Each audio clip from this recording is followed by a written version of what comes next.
Bienvenue dans ce chapitre 2 du thème numéro 2. On y retourne alors que nous étions dans le thème numéro 3 jusqu'à présent. Le thème numéro 2, je vous le rappelle, c'est le vivant et son évolution. Et je tenais à faire donc ce chapitre vraiment à la fin de la quatrième, de manière à pouvoir aborder ensuite en troisième, de manière un peu plus sereine, donc certains sujets de DNB lorsqu'on s'entraînera. Alors souvenez-vous, les végétaux chlorophylliens, donc les plantes vertes, sont des êtres vivants qui vont utiliser de la matière minérale, donc dioxyde de carbone prélevé dans l'air, de l'eau et des sels minéraux prélevés dans le sol, et tout ça, ils vont l'utiliser en présence de lumière, d'accord, pour fabriquer leur matière organique, c'est-à-dire des tiges, des feuilles, des racines, des fleurs, des fruits, des graines, des bulbes, etc., etc. Donc on appelle ces végétaux chlorophylliens des producteurs primaires. Ces producteurs primaires vont ensuite peut-être être mangés par des animaux. En réalité, mangés par des animaux, ici, phytophages. Ma flèche veut dire est mangé par. Dans mes animaux phytophages, j'en ai mis deux exemples, par exemple un herbivore et puis un granivore. Ces animaux phytophages vont eux-mêmes être ensuite mangés par des animaux zoophages, alors généralement des carnivores dans le cas des deux exemples, mais il y a aussi des animaux zoophages insectivores, il s'agit d'une chenille insectivore qui va manger donc une mouche, et puis des animaux piscivores, c'est le cas par exemple, piscivore dans l'image, puisqu'on voit un saumon normalement sauter, mais là l'animation est très très lente, et puis on sait que l'ours est plutôt omnivore. Alors, tout ça donc crée des chaînes alimentaires qui vont être très complexes dans un écosystème, qui vont former un réseau trophique extrêmement bien équilibré dans lequel chaque maillon a une importance. Donc ça veut dire que mes animaux, eux, vont fabriquer, contrairement aux plantes, de la matière, donc leur propre matière organique, mais à partir de celle d'autres êtres vivants. Donc ça veut dire qu'eux, ils sont considérés comme des producteurs secondaires. Alors, suite à ces rappels, vous notez dans votre cahier le titre du chapitre. Donc 4 thèmes de chapitre 2, la nutrition des végétaux chlorophylliens. Chlorophyllien fait référence à un pigment vert qu'on appelle la chlorophylle, qui leur donne donc leur couleur. Première partie, nous allons nous intéresser à la production de matière organique à l'échelle donc des organes de la plante. On va déjà commencer par mettre en évidence cette production de matière organique. Alors on part d'une situation déclenchante. Lorsqu'on laisse une plante verte dans l'obscurité, c'est le cas par exemple quand on part en vacances et qu'on oublie, voilà donc ces plantes, donc il y a plusieurs jours, voire plusieurs semaines, tout dépend de la plante, eh bien elle va ce qu'on appelle s'étioler, c'est-à-dire qu'elle va arrêter de grandir, elle va s'allonger, chaque cellule va devenir de plus en plus longue, donc les tiges s'allongent, elles deviennent très très claires, et la plante globalement devient jaune ou blanchâtre.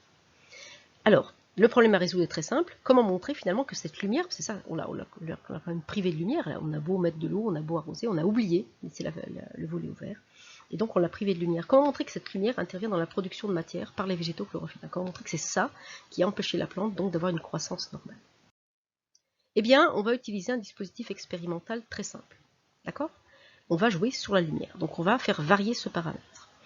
On va utiliser une plante verte, généralement plutôt deux plantes vertes. Une dont les feuilles sont complètement vertes et une autre dont les feuilles sont panachées, c'est-à-dire que le centre de la feuille est chlorophylien, c'est-à-dire vert, alors que les extrémités, les rebords, sont blancs. On va laisser donc ces deux plantes éclairées pendant 12 heures. On va estimer qu'il y a 3 lots de feuilles. Il y a lot numéro 1 qui correspond aux feuilles entièrement vertes et complètement éclairées, c'est le témoin. Le lot numéro 2, ce sont des feuilles vertes, mais que l'on va partiellement, c'est ce qu'on voit ici, cacher avec du papier noir. Donc il y a une partie de la feuille qui ne sera pas éclairée. Le lot numéro 3, ce sont des feuilles panachées. Ici. D'accord? Alors, au bout de 12 heures, qu'est-ce que l'on fait? On prend une feuille de chaque type, donc une feuille entièrement verte et entièrement éclairée, une feuille entièrement verte mais partiellement éclairée, et puis une feuille panachée. Et on leur fait subir à chaque fois le même traitement. D'abord, on les fait donc bouillir. D'accord? Dans un réchaud pendant 5 minutes. Donc on les met dans l'alcool bouillant et on les fait bouillir pendant 5 minutes. Et ensuite, on passe ces feuilles bouillies à l'alcool pendant 5 minutes dans un réactif chimique qu'on appelle l'eau iodée. D'accord? Et cette eau iodée est placée dans une boîte de pétri dans laquelle on va aussi placer la feuille qui aura été bouillie dans l'alcool. Qu'est-ce que l'on observe? Voici donc les résultats de l'expérience. Alors, ce qui est intéressant, c'est que ça, c'est mon lot numéro 1, donc c'est les feuilles vertes classiques qui ensuite ont été passées à l'eau iodée. Alors, ce qui est intéressant, c'est que l'eau iodée a une particularité, c'est ce qu'on appelle le Lugol aussi. C'est un réactif qui met en évidence la présence d'amidon. l'amidon est un glucide complexe ou sucre lent qu'on trouve par exemple dans les pommes de terre, dans les pâtes, dans tout ce qui est féculent. Donc ça veut dire que si, après 12 heures et après donc traitement par l'alcool bouillant, eh bien j'ai une coloration qui n'est pas celle du Lugol. Le Lugol d'habitude est jaune orangé, j'ai une coloration qui est bleu, violette, noire, ça veut dire que j'ai donc de l'amidon.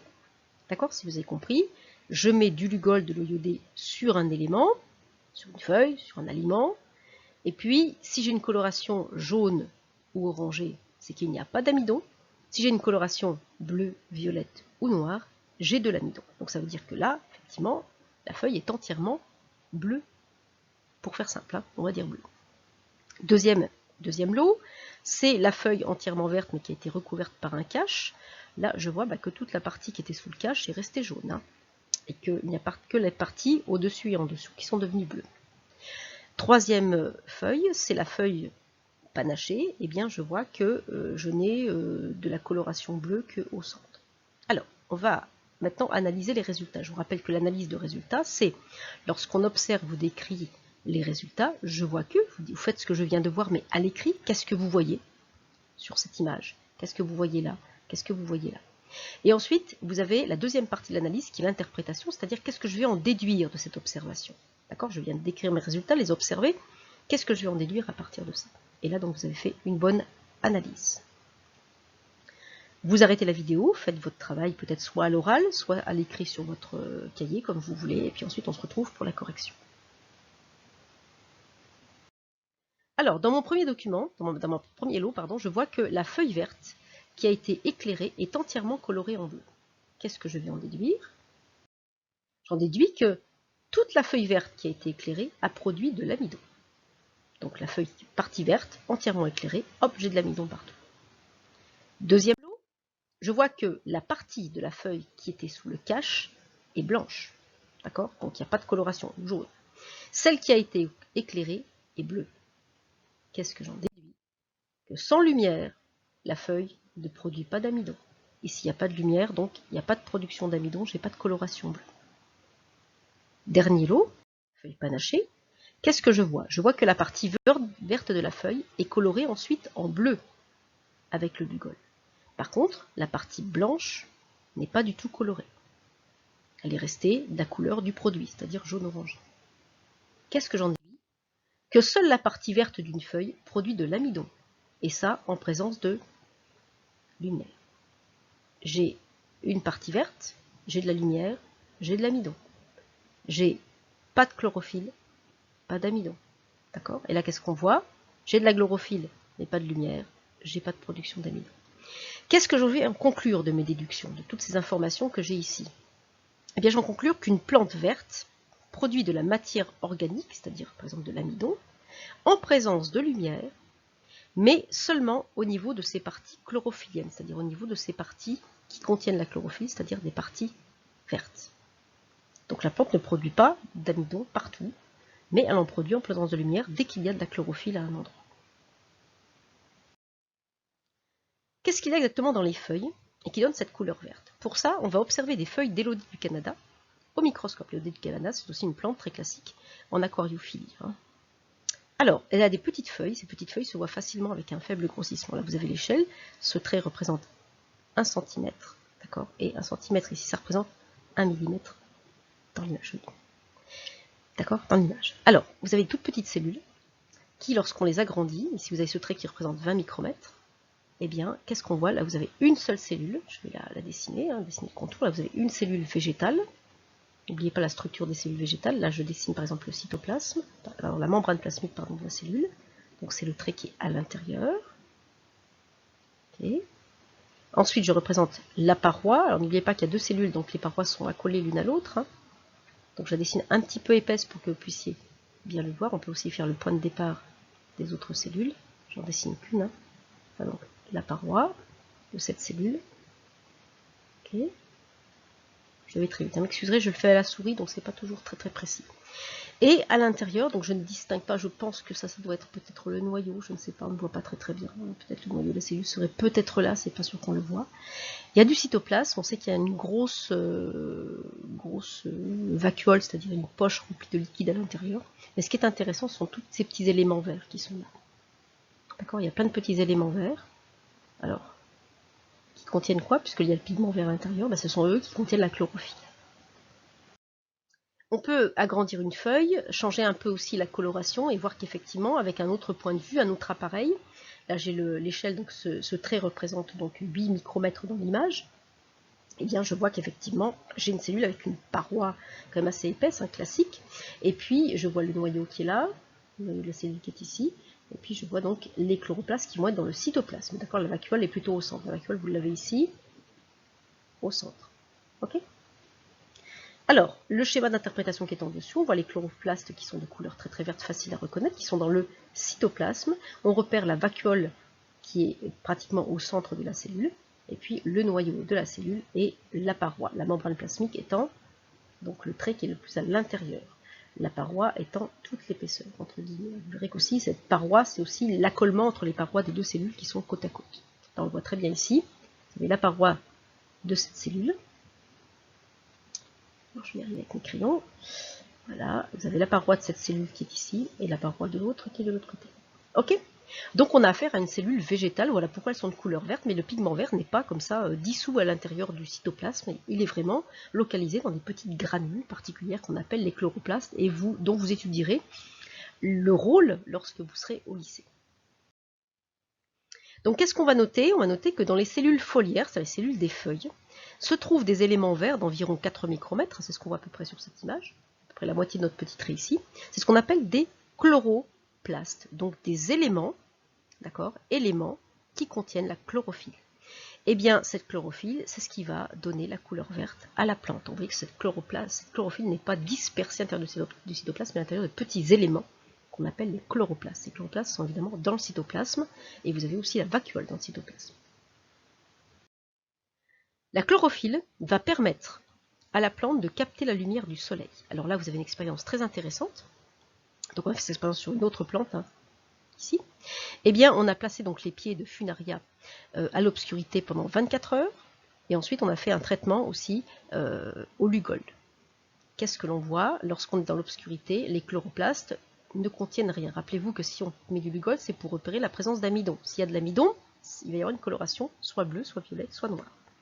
Quand on met les pieds à la lumière, donc, et qu'on met la feuille au contact du Lugol ou dans le Lugol, après l'avoir peut-être aussi fait bouillir dans l'alcool, ou pas, eh bien on voit que l'amidon est à l'intérieur du chloroplaste. Et pas n'importe comment, dans le chloroplaste, j'ai des petits grains d'amidon. Donc il semblerait qu'à la lumière, eh bien la plante va fabriquer dans les chloroplastes sa matière organique. Donc le chloroplaste serait le lieu de production de la matière organique. Alors comme en plus c'est de l'amidon, on peut, c'est un élément nutritif, hein, on peut dire que la plante fabrique sa nourriture, en fait, ou les éléments dont elle va se nourrir ensuite, avec lesquels elle va nourrir ses cellules pour pouvoir grandir ensuite, ou fabriquer des choses, ou stocker des choses, et bien cet amidon est fabriqué dans les chloroplastes en présence de lumière. Donc on le note, la production d'amidon se fait à la lumière et dans les chloroplastes présents dans les cellules des feuilles. Donc un chloroplaste est une usine de production de matière organique. Bilan, les végétaux chlorophylliens produisent leur propre matière organique à partir de matières minérales, on le rappelle, l'eau, les sels minéraux, le dioxyde de carbone. Donc, ce phénomène a lieu dans les chloroplastes des cellules, d'accord, et des feuilles principalement, et en présence de lumière, c'est ce qu'on appelle le phénomène de photosynthèse, qui veut dire synthèse, fabrication, photo, en présence de lumière. On fait référence à photon et l'élément de la lumière. Vous avez un schéma très simple en dessous, je pense que vous allez le comprendre extrêmement facilement. On voit une plante, par exemple cet arbre avec ce houppier, donc cette masse de feuilles très importante qui comme par hasard est dirigée vers le haut, là où il y a une source de lumière. Eh bien on voit que cette photosynthèse consiste en une absorption de dioxyde de carbone au niveau des feuilles, une absorption au niveau des racines visiblement d'eau et de sels minéraux, donc azote, potassium, d'accord. ensuite, du soufre, etc. Et voilà, on verra tous les éléments qui sont là, le N, le P, le K et le S. Donc ça, pour l'instant, je ne vous en dis pas plus. On a ce végétal chlorophyllien qui, en présence de lumière, donc en présence de soleil, eh bien, va réaliser sa photosynthèse, c'est-à-dire dans sa feuille. Si j'agrandis, là j'ai une cellule d'une feuille, eh bien, je vais voir dans les chloroplastes, je vais avoir de l'amidon qui va se former à l'intérieur. D'accord? Donc c'est ce qu'on appelle cette photosynthèse, tout simplement la fabrication, la synthèse de matière organique grâce à la lumière et grâce aussi aux petits chloroplastes, hein, on n'oublie pas. Donc ça a quand même une conséquence assez importante pour nous les animaux, d'accord, qui utilisons un autre gaz, c'est qu'en présence de lumière, les plantes chlorophylliennes font cette photosynthèse, y compris des algues vertes par exemple, hein, ou des algues tout court, et bien ça libère un gaz dont on a besoin, c'est le dioxygène. D'accord? Donc ça c'est un phénomène qui se produit la journée, hein, chez les plantes. Lorsque la nuit, eh bien, il n'y a plus de lumière, comme son nom l'indique, eh bien, elle va utiliser l'amidon qui est dans ses chloroplastes pour le transformer en sucre, en glucose, le faire circuler dans toute la plante, et puis donc elle va nourrir ses cellules, et donc c'est là que la croissance va avoir lieu. Donc pendant la nuit. Principalement pendant la nuit, un petit peu pendant la journée, mais elle n'a pas le temps. Elle est occupée à faire sa photosynthèse, cette plante, elle a autre chose à faire. Alors, il y a deux questions qui se posent cette fois. J'ai vu cette absorption de dioxyde de carbone et j'ai vu une absorption d'eau et de sels minéraux.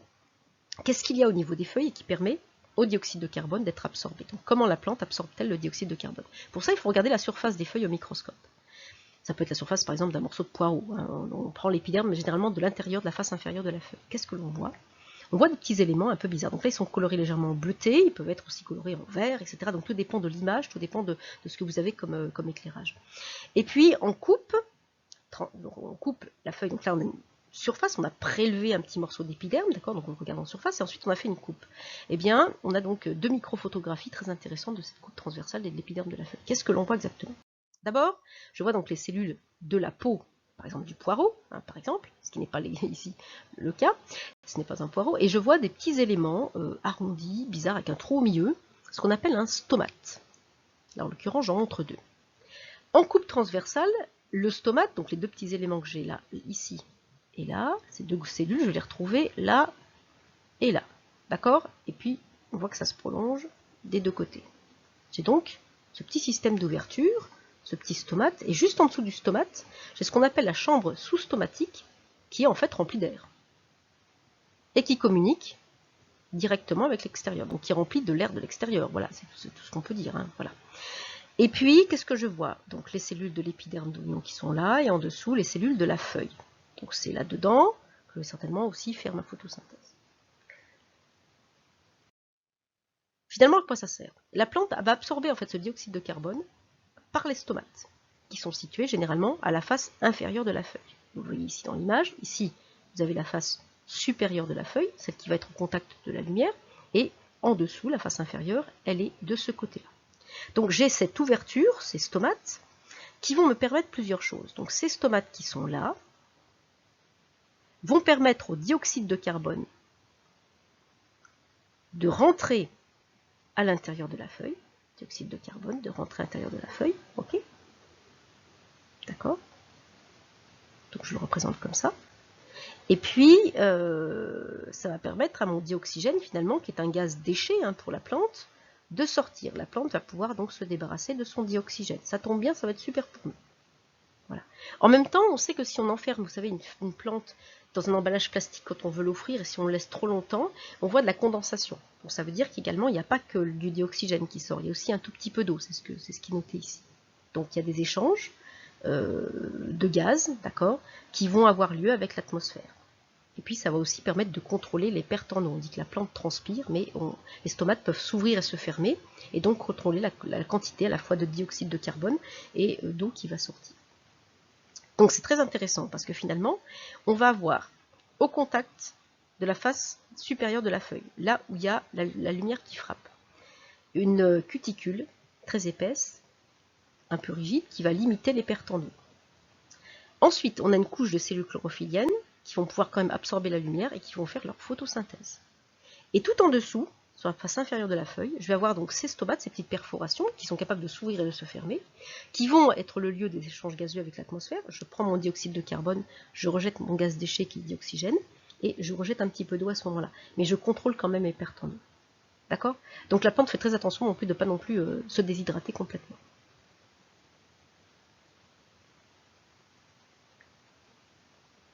Alors, une information qui n'apparaît pas à l'écran, ces stomates sont extrêmement nombreux, ils sont entre 50 et 500 par donc, centimètre carré de feuilles.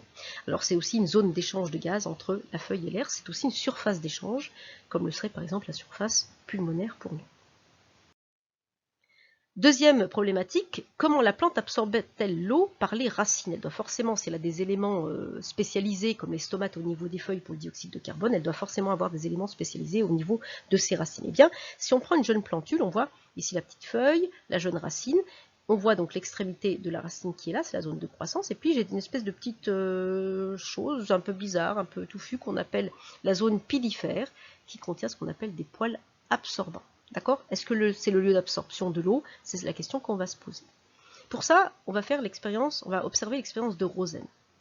Alors, l'expérience est très simple. On prend une petite plantule. Dans le tube numéro 1, on va mettre la plantule directement dans l'eau. Donc là, j'ai de l'eau. Donc au niveau de la racine, j'ai de l'eau.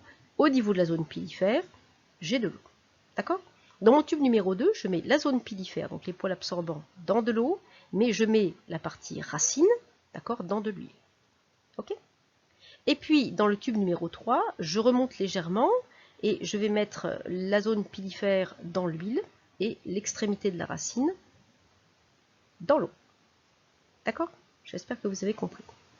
Alors, ça veut dire que là, je me retrouve avec une petite plante qui va soit absorber l'eau au niveau de la zone pilifère et aussi au niveau de la racine, soit absorber l'eau au niveau de la zone pilifère un petit peu au niveau de la racine, mais là, il y a une partie de la racine qui est bloquée aussi dans l'huile, ou alors à ce niveau-là. D'accord? Alors, qu'est-ce que l'on voit? On va prendre les trois expériences et on va essayer de déterminer à quel niveau donc, se situe l'absorption. Donc, soit au niveau du tout début de la racine ici, soit au niveau de la fin, soit au niveau de la zone pilifère. On précise que l'eau et l'huile ne sont pas miscibles, c'est-à-dire qu'elles ne peuvent pas se mélanger. Et puis, on précise aussi que lorsque l'élément est dans l'huile, eh bien, il ne peut pas réaliser son absorption. Qu'est-ce que l'on voit? Dans le tube numéro 1, la plante a survécu, il n'y a aucun problème, donc ça on a le résultat à la fin de l'expérience. Qu'est-ce que j'en déduis? Écoutez, que l'eau a été absorbée par la racine et ou la zone pilifère, je ne sais pas, en tout cas c'est toute cette zone-là qui a absorbé l'eau. Okay? Tube numéro 2, qu'est-ce que je vois? La plante survit quand la zone pilifère est dans l'eau, d'accord, et que cette partie-là de la racine dans l'huile. Donc est-ce que je peux en déduire? Que l'eau a été absorbée par la zone pilifère même, voilà. Peut-être aussi par l'extrémité de la racine, on n'est pas sûr. Il faut l'expérience numéro 3 pour être sûr que c'est bien dans la zone pilifère. La plante meurt car la zone pilifère, là il y a les petits poils, est dans l'huile, même si l'extrémité de la racine est dans l'eau. Donc ça veut dire qu'il n'y a pas d'absorption d'eau par l'extrémité de la racine. Eh bien, l'eau n'a pas pu être absorbée puisque la zone pilifère est dans l'huile. Donc là, qu'est-ce qu'on va en conclure? Que la plante absorbe l'eau et les sels minéraux grâce aux poils absorbants présents dans la zone pilifère de la racine. C'est bel et bien cette zone-là qui est le lieu d'absorption de l'eau. Alors ça nous rappelle un tout petit peu... je sais pas, au lieu de mettre un tube ou un élément tout simple pour absorber, eh bien on découpe, on fait des petits éléments, on plisse, ou alors on fait des petits éléments pour augmenter la surface. Ça rappelle un peu ce qui se passe au niveau de notre intestin avec les plissements, pour augmenter la surface d'absorption. Alors au microscope, on voit que finalement, un poil absorbant, c'est une cellule, une seule. Là, vous avez donc l'ensemble des poils absorbants, cette zone pilifère. Là, qu'est-ce qu'on retrouve? Là, vous avez l'image, la vraie photo, la micro, donc photographie, et à côté, vous avez le schéma d'interprétation. Vous avez les cellules de la racine, avec leur noyau, leur cytoplasme et leur membrane, la paroi, donc, qui est très épaisse autour. Vous avez ici, eh bien, ce poil absorbant qui est bel et bien, effectivement, une seule cellule, une seule et même cellule. Alors, on me dirait, pourquoi? Pourquoi est-ce qu'on a fait? Pourquoi est-ce qu'on n'absorbe pas directement par les cellules de la racine? Ce serait beaucoup plus simple. La raison, elle est très, très, très logique.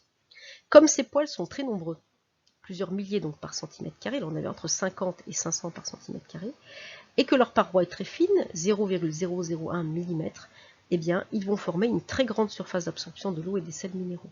Par exemple, 400 mètres carrés pour un plant de seigle.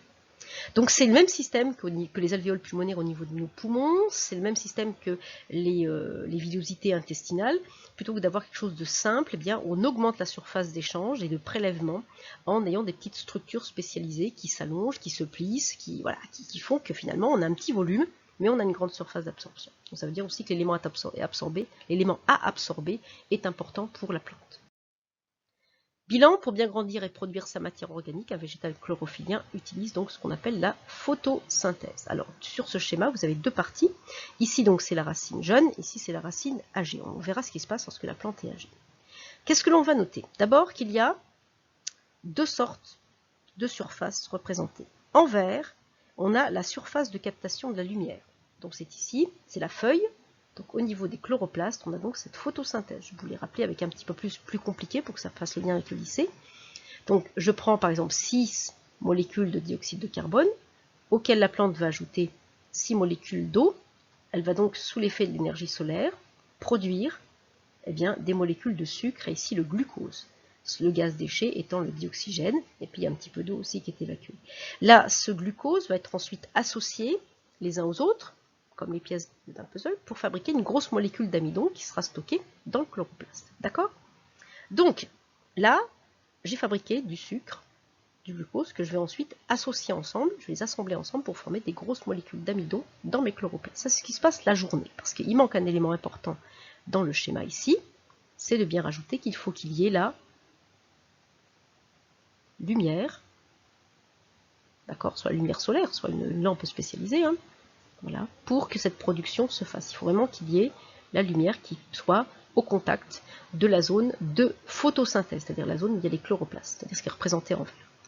Ensuite, on a en rouge ce qu'on appelle les surfaces d'échange. Donc je retrouve cette coloration rouge au niveau de ma racine, et je retrouve cette coloration rouge, regardez bien là, au niveau de mes stomates. Je ne sais pas si vous voyez bien, je les repasse ici en rouge. Donc j'ai bel et bien une zone rouge au niveau de mes stomates. Vous voyez au-dessus, je repasse en rouge la zone. Donc j'en ai une là, de surface d'échange, et une ici.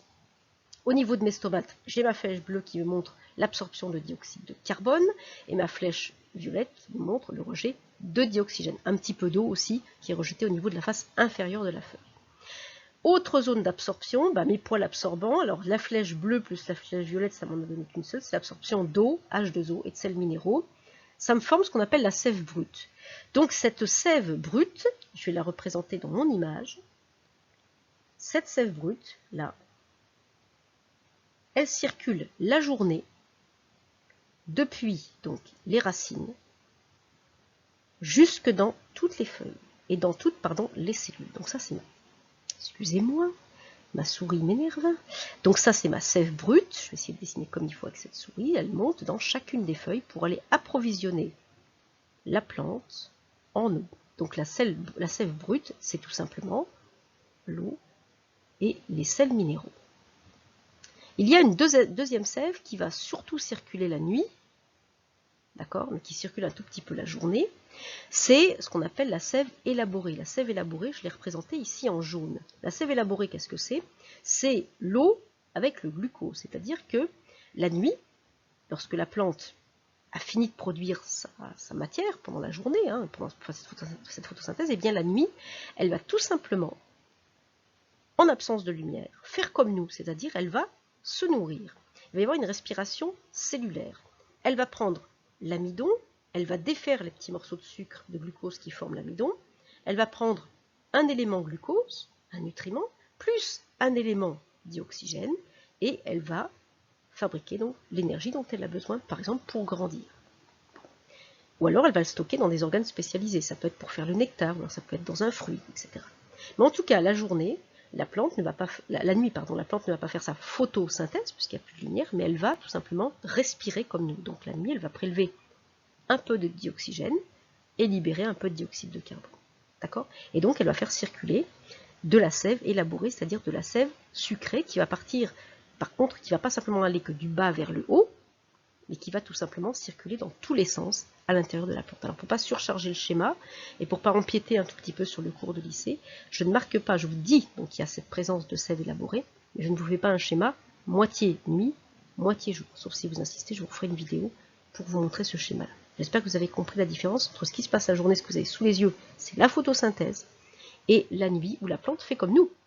Elle a maintenant sa nourriture stockée dans ses cellules, d'accord, dans ses chloroplastes. Donc qu'est-ce qu'elle fait? Elle n'a plus qu'à se nourrir. Voilà. Alors, lorsqu'elle est âgée, et là on va revenir au cours de 6e, si vous vous souvenez, lorsqu'elle est un peu plus vieille, eh bien elle va s'associer, vous voyez, avec des micro-organismes, ou alors comme c'est le cas ici, avec des champignons, donc microscopiques. Voilà pourquoi il y a un lien donc, qui vont aider. Ces mycorhizes vont aider la plante, donc la plante va lui fournir donc, des petits éléments à manger, donc du sucre par exemple, et puis elle va l'aider à sa croissance, mais le mycorhize va associer, va enrichir la plante, par exemple en nitrate, en azote, d'accord, et en phosphore, en potassium, etc. Donc c'est une aide supplémentaire, une association à bénéfice réciproque, donc c'est une symbiose. Est-ce qu'il n'y a que les plantes qui font de la photosynthèse? Eh bien là, je vous présente une limace qui se prend pour une plante verte. Alors vous avez l'Elysia chlorotica sur l'image de gauche qui est en train de se nourrir d'algues. Pourquoi? Parce que l'Elysie émeraude, donc c'est son nom commun, est le premier animal découvert capable de réaliser la photosynthèse dans des chloroplastes, non pas qu'elle aura fabriqué elle-même ou qu'elle aura dès qu'elle va naître, mais des chloroplastes qu'elle aura volés à l'algue dont elle se nourrit. Donc elle va se nourrir de cette algue, ici, que lorsqu'elle aura besoin de stocker des chloroplastes dans son corps. Elle va les stocker donc dans des cellules qui sont autour de son intestin. Elle peut vivre ainsi, donc dans cet état-là, d'accord, jusqu'à 10 mois, grâce à la seule lumière du jour et sans autre apport nutritif. Une limace qui fait de la photosynthèse. Ça, c'est absolument extraordinaire.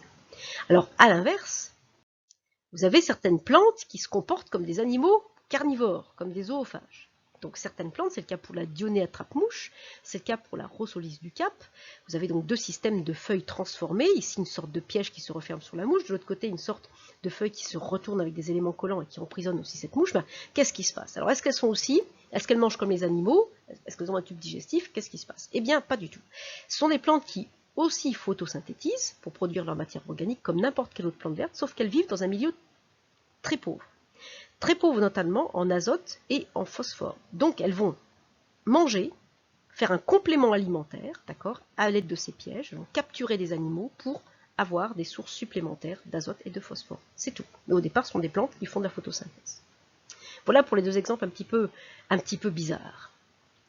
Donc, je vous dis merci d'avoir écouté cette vidéo et à bientôt. Je vous laisse avec Louis de Funès, cette scène culte donc, du film La Zizanie, quand il est en train d'espionner donc sa femme avec donc, le médecin, et il se fait mordre le nez par cette plante carnivore, ce qui n'est pas possible, mais la scène est absolument hilarante, elle est très drôle, voilà, donc je vous laisse avec lui.